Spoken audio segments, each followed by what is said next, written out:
Si tu ne connais pas ce champignon, tu vas mourir. Non, je rigole. Non, c'est faux.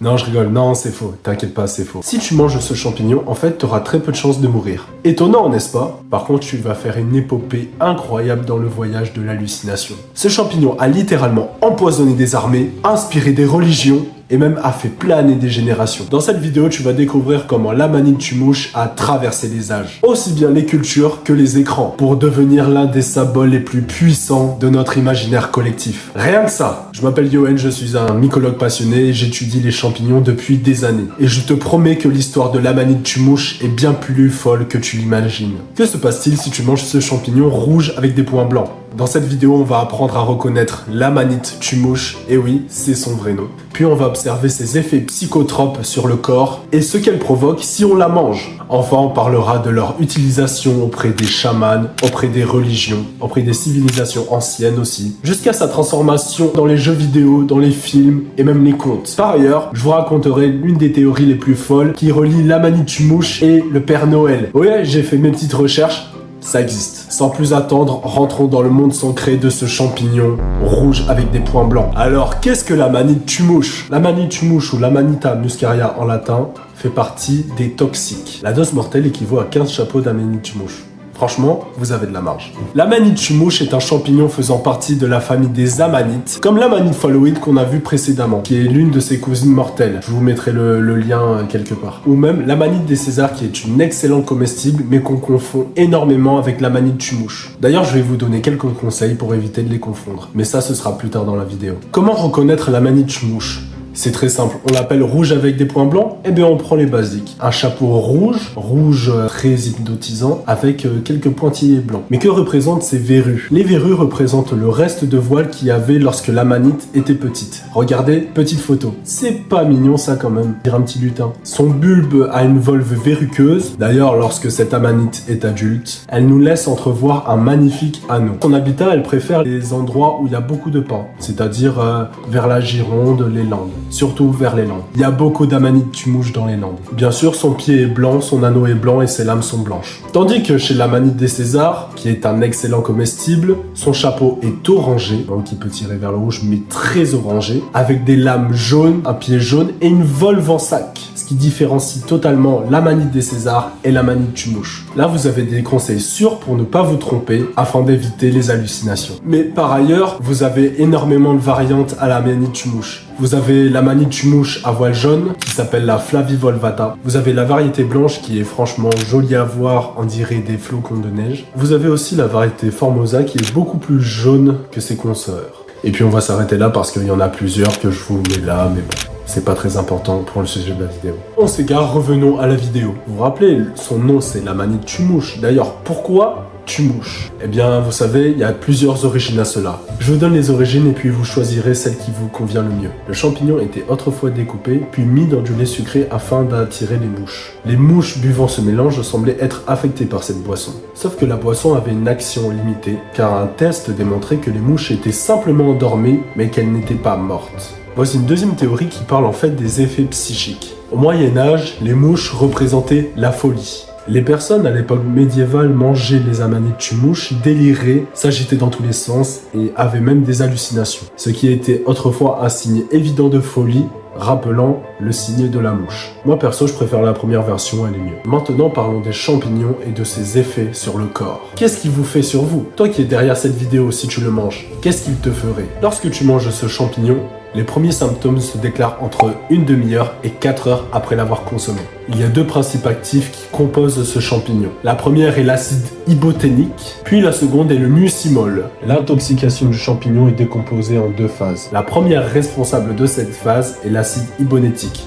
Vous avez le syndrome VDN. Ça veut tout simplement dire vomissement, diarrhée, nausée. Donc durant la première phase, vous allez juste longuement aux toilettes pour vous vider. Alors que la seconde phase, composée du mucimol, n'est pas foncièrement toxique, mais modifie ce que nous percevons. Et c'est là où le champignon devient important. Il y a même certaines personnes qui ont trouvé le moyen d'accentuer le mucimol dans le champignon, c'est-à-dire baisser l'acide iboténique, parce que comme vous pouvez le voir, l'acide iboténique et le mucimol se ressemblent comme deux gouttes d'eau, afin d'avoir moins de de symptômes toxiques, mais plus de symptômes psychoactifs. Mais ça, j'y reviendrai plus tard dans la vidéo. Gardez ça dans un coin de votre tête. Donc le mucimol, qu'est-ce que ça provoque? Le mucimol provoque tout simplement des troubles neurologiques, tels que le syndrome ébrieux, c'est-à-dire le fait de se sentir bourré, des agitations, des confusions, des obnubilations, des délires ou même parfois carrément des hallucinations. Et même parfois de la tachycardie ou bien de la mydriase. Mydriase, ça correspond à la dilatation des pupilles, tout simplement.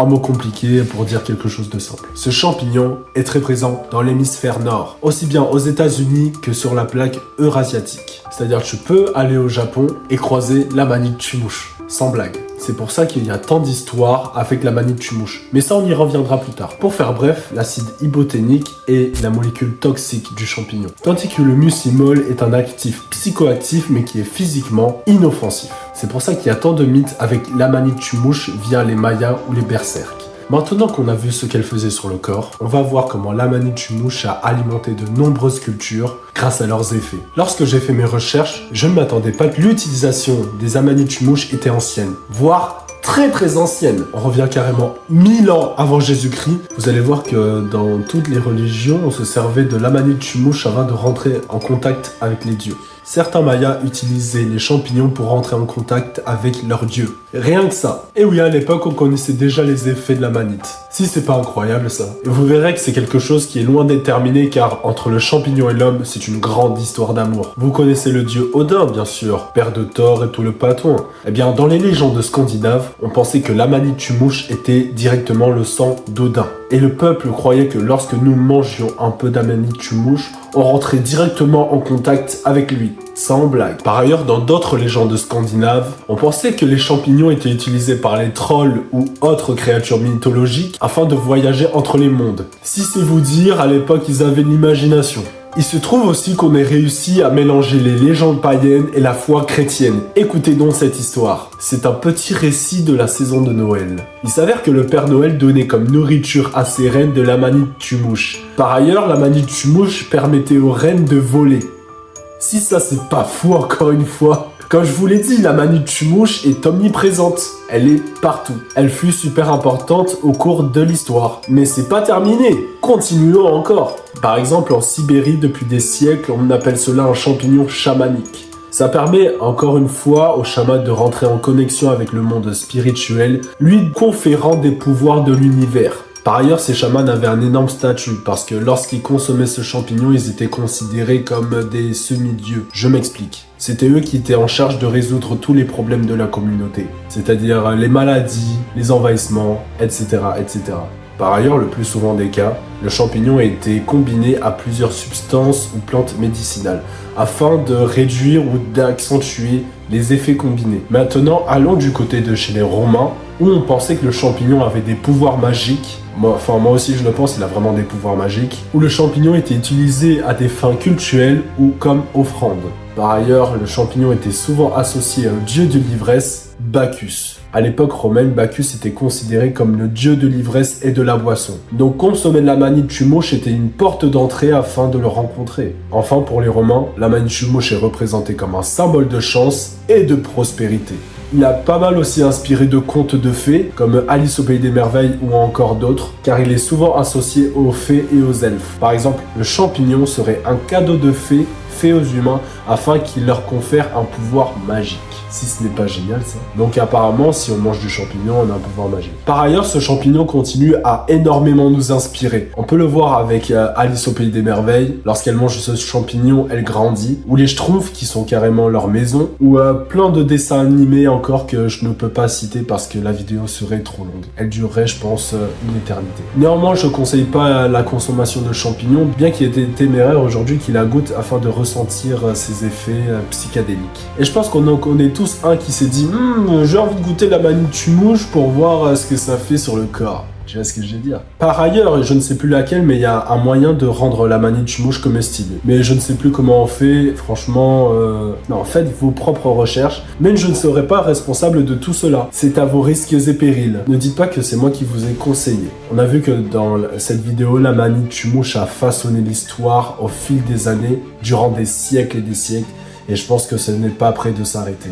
Je pense qu'on aura toujours une fascination pour ce champignon qu'on trouve depuis notre enfance jusqu'à notre mort. Franchement, si t'as aimé la vidéo, soutiens-moi, viens sur Mycomaniac. Abonne-toi à YouTube et Instagram. Instagram, c'est vraiment sympa. Je te donne beaucoup de conseils sur les champignons afin de ne pas t'empoisonner, ni avec la manitch-mouche d'ailleurs. Et si t'as bien kiffé la vidéo, n'hésite pas à partager. Je pense que ça pourrait intéresser pas mal de monde ce sujet sur la manitch-mouche. La fameuse rouge avec des points blancs, comme on l'appelle. Sur ce, je te laisse, j'ai des champignons à aller chercher. Ciao, ciao!